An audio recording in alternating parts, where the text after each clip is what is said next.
പ്രസിദ്ധമായ പത്തനംതിട്ട ഓമല്ലൂർ വയൽ വാണിഭത്തിന് നാളെ തുടക്കമാകും.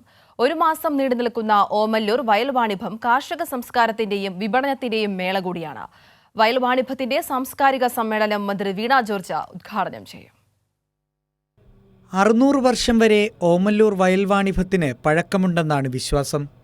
കർഷകരെയും കാർഷിക ഉൽപ്പന്നങ്ങളെയും ചേർത്തുപിടിക്കുന്ന ഉത്സവം കൂടിയാണ് ഓമല്ലൂരിലെ വയൽ വാണിഭം. കർഷകർ ഉൽപ്പാദിപ്പിക്കുന്ന പരമ്പരാഗത കാർഷിക ഉൽപ്പന്നങ്ങളും പഴയകാല കാർഷിക ഉപകരണങ്ങളും വയൽ വാണിഭത്തിൽ ലഭിക്കും.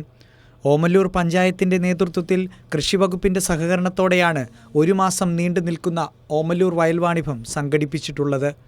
ഇവിടെ യഥാർത്ഥത്തിൽ എന്ന് പറയുന്ന 600 പരം വർഷം പഴക്കമുള്ള ഈ വയൽ വാണിഭം കാർഷിക മേഖലയുമായി ബന്ധപ്പെട്ടതാണ്. ആ കാർഷിക മേഖലയുമായി ബന്ധപ്പെട്ടെന്ന് പറയുമ്പം കാർഷിക വിഭവങ്ങളെല്ലാം നാളെ മുതൽ ഇവിടെ എത്തും. കാച്ചില് അങ്ങനെയുള്ള ഒരുപാട് നല്ല വിഭവങ്ങൾ കൊണ്ടുവരുന്നവർക്ക് പ്രത്യേകമായ സമ്മാനങ്ങളും കൃഷിഭവൻ്റെ നേതൃത്വത്തിൽ ഏർപ്പെടുത്തിയിട്ടുണ്ട്.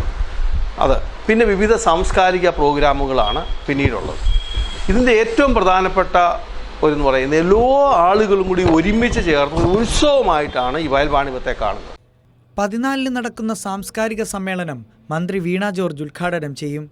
വിവിധ ദിവസങ്ങളിൽ കലാപരിപാടികൾ, കവിയരങ്ങ്, musical fusion, dog show, Thiruvathira, ചൊല്ലരങ്ങ് എന്നിവയും വയൽ വാണിഭത്തിൻ്റെ ഭാഗമായി സംഘടിപ്പിച്ചിട്ടുണ്ട്.